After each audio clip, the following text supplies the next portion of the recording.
Sebelum menonton, jangan lupa like, subscribe, dan tekan tombol lonceng. Selamat menyaksikan. Curah hujan tinggi yang terjadi secara terus-menerus selama 3 hari terakhir telah menyebabkan wilayah Kabupaten Cianjur dan Sukabumi, Jawa Barat dilanda bencana hidrometeorologi. Rentetan bencana berupa banjir bandang, tanah longsor, hingga pergerakan tanah telah mengakibatkan 4 orang meninggal dunia dan 6 orang lainnya masih dalam pencarian. Mewujudkan komitmen Presiden Prabowo agar jajarannya bertindak cepat dan tanggap dalam menangani bencana, Wakil Presiden Gibran Rakabuming didampingi PJ Gubernur Jawa Barat B. Mahmudin dan Kepala BNPB Suharyanto langsung meninjau salah satu lokasi terdampak di Kampung Cihonje, Desa Sukamaju, Kecamatan Cikembar, Kabupaten Sukabumi. Kampung ini ditimpa bencana pergerakan tanah pada Rabu dini hari yang menyebabkan puluhan rumah rusak berat dan memaksa ratusan orang mengungsi ke tempat yang lebih aman.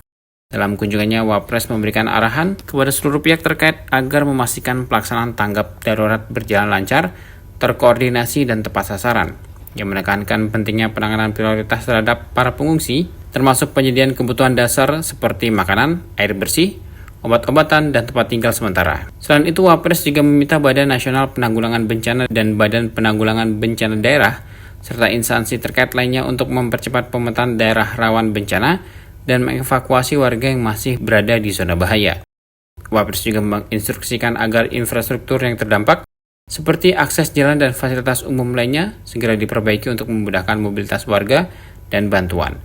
Kepada masyarakat, Wapres mengimbau agar terus meningkatkan kewaspadaan terhadap potensi bencana susulan, mengingat curah hujan diperkirakan masih tinggi dalam beberapa hari ke depan. Kepala BNPB Suharyanto dalam keterangan persnya menyampaikan bahwa Wapres memerintahkan langsung pada dirinya untuk mengatasi bencana ini sampai tuntas.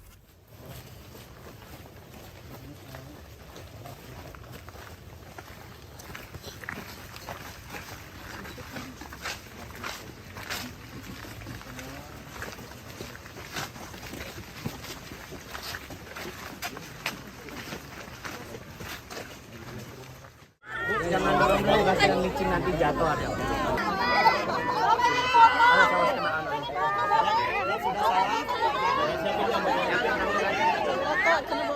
Pada kesempatan yang sama, Ketua RT 01 Kampung Cihonje Wawan menceritakan kronologi kejadian bencana pergerakan tanah yang menimpa wilayahnya.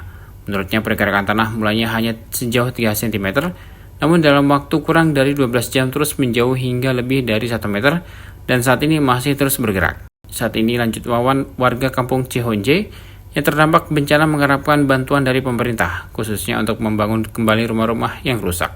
Pada peninjauan ini, Wapres sempat mengunjungi posko pengungsian di SDN 2 Tegal Panjang dan kantor Desa Sukamaju untuk berdialog dan mengetahui langsung kondisi warga terdampak.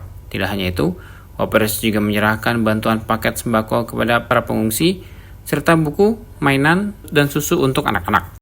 Sebagai informasi, Kabupaten Cianjur dan Sukabumi telah menetapkan status tanggap darurat setelah sebelumnya juga sudah menetapkan status siaga darurat menghadapi potensi dampak cuaca ekstrim menjelang tahun baru 2025. Untuk Kabupaten Sukabumi sendiri, sebanyak 38 kecamatan dan 101 desa yang terdampak bencana. Selain menimbulkan korban jiwa, bencana ini juga menyebabkan kerusakan rumah warga, sekolah, jembatan, jalan, dan berbagai fasilitas umum lainnya. Tim Eljon Media melaporkan.